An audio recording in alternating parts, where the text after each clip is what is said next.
saya Nur Mawaddah Hawi Amir. Saya merupakan salah satu mahasiswi Universitas Islam Bunga Bangsa Cirebon. Di sini saya akan membuat sebuah video dialog untuk memenuhi tugas penilaian akhir semester 2.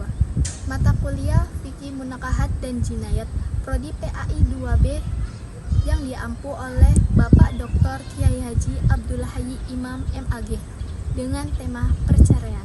Pada ini izin saya mengenai perspektif perceraian Islam dalam hukum Indonesia. Bagaimana perceraian dalam negara dan hukum Islam? Terima kasih atas pertanyaannya.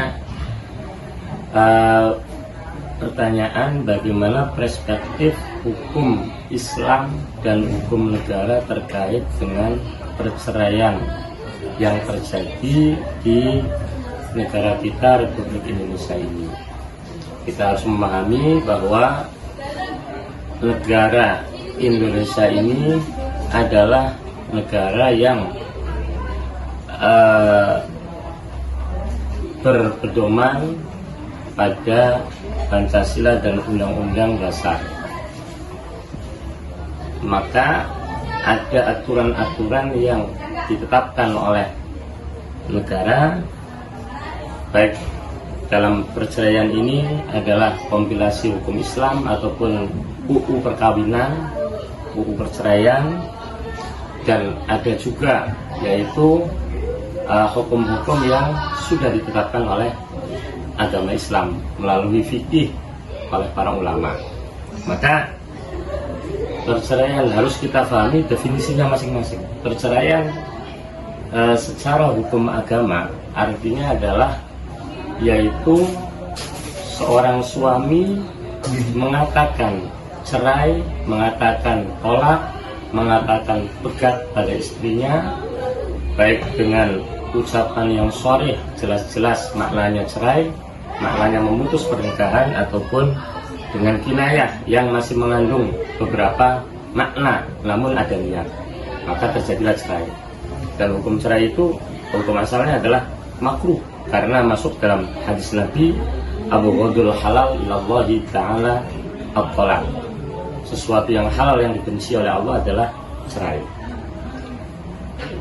Maka ketika suami sudah mengucapkan saya tolak kamu, ini secara hukum fikih, hukum agama terjadi cerai.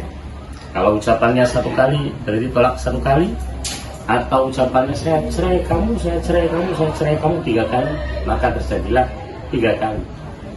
Atau dalam satu ucapan tapi lafadznya adalah ada unsur 3 kalinya, saya cerai kamu 3 kali, berarti terjadilah tolak 3 kali. Namun menurut Undang-Undang Perkawinan dan kompilasi hukum Islam, perceraian itu dianggap sah dan mengikat terkait dengan hukum-hukum tata negara apabila yaitu tercatat dan ditetapkan oleh pengadilan agama. Nah, maka dari sini apakah ini bertentangan apa tidak sebenarnya itu ya? Maka sebenarnya ya tidak bertentangan.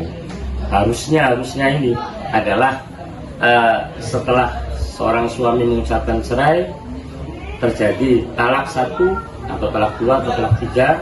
Talak 1, 2 ini dinamakan talak raj'i yang bisa kembali lagi. Talak 3 itu berarti talak bain, maka tidak boleh kembali lagi kecuali dengan muhalil. Setelah itu harusnya adalah sang suami mengurus administrasi perceraian di pengadilan melalui KUA. Maka ini yang harus ditempuh sebenarnya seperti itu. Nah, bagaimana kalau nanti hanya ucapan perceraian ini terjadi hanya dalam ucapan saja tanpa mengurus ke pengadilan agama? Maka secara hukum tetap hukumnya sah, sudah terjadi cerai dan bukan suami istri.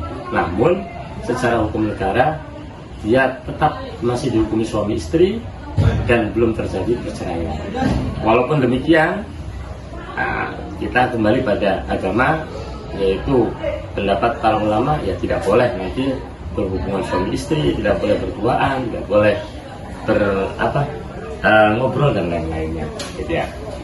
Nah, sekali lagi, perceraian dalam perspektif negara ini, negara mengatur sedemikian rupa, tujuannya adalah untuk kemaslahatan, untuk kebaikan terhadap istri, juga terhadap anak-anak yang telah dilahirkan. Kenapa? Karena dengan tercatat di pengadilan, dengan tercatat di KUA, terjadinya pernikahan, terjadinya perceraian ini, maka akan lebih memudahkan untuk menunaikan hak-hak daripada istri dan hak-hak daripada anak-anaknya.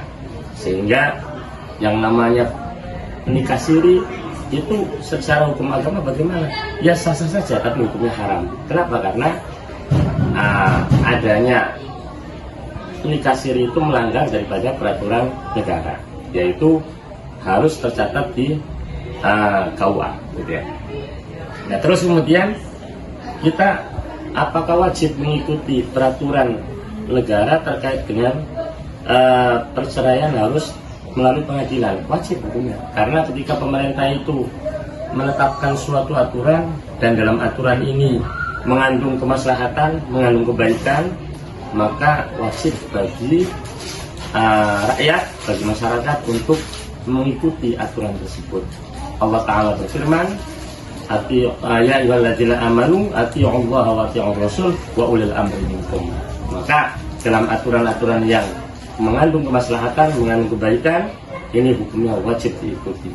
Kecuali aturan pemerintah yang tidak baik, yang melanggar aturan-aturan agama, maka secara zahir kita taat, tapi secara batin tidak harus mengikutinya. Demikian yang dapat saya sampaikan. Mudah-mudahan ada manfaatnya. Terima kasih.